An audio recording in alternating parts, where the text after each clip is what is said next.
Сәлем достар, қазір мен кекстің рецептін сіздермен бөлісейін деп отырмын. Алдымен менің каналыма тіркеліп, лайк басып, комментарий жазып кетіңіздер. Әрине қоңыраушаны басуды ұмытпаймыз.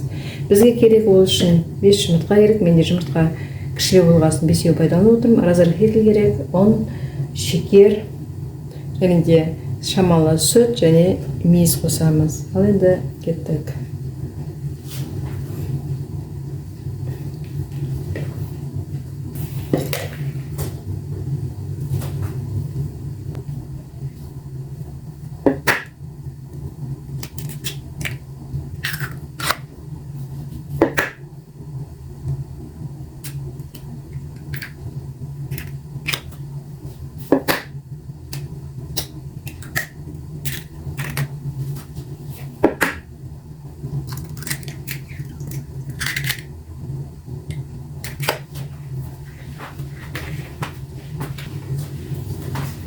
Мен 5 жұмыртқамызды жарып алдық. Осының үстіне шекерімізді саламыз.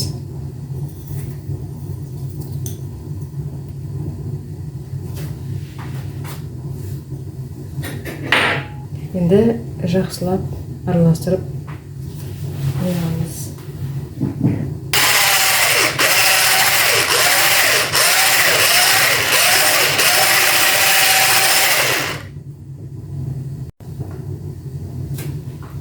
Жұмыртқаның үстіне шамалы сүт құямыз.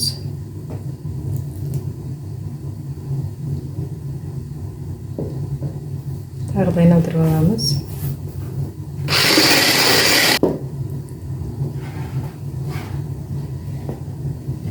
Разрыхлителімізді салып аламыз.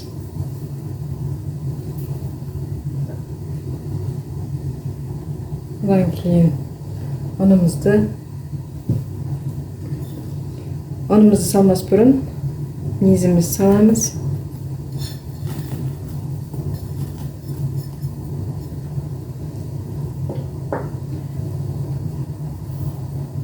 Ұнымызды сала отырып араластырамыз.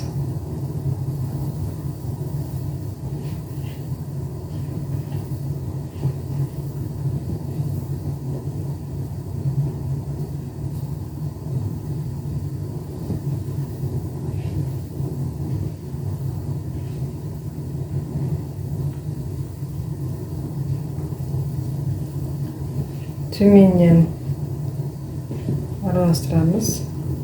Ішінде қою болып қалмау үшін.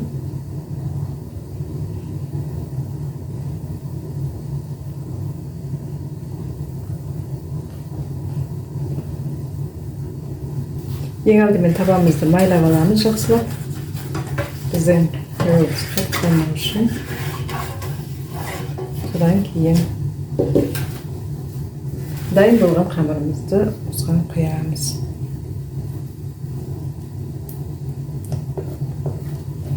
Жүз 180 градусқа 25 минутте қоямыз.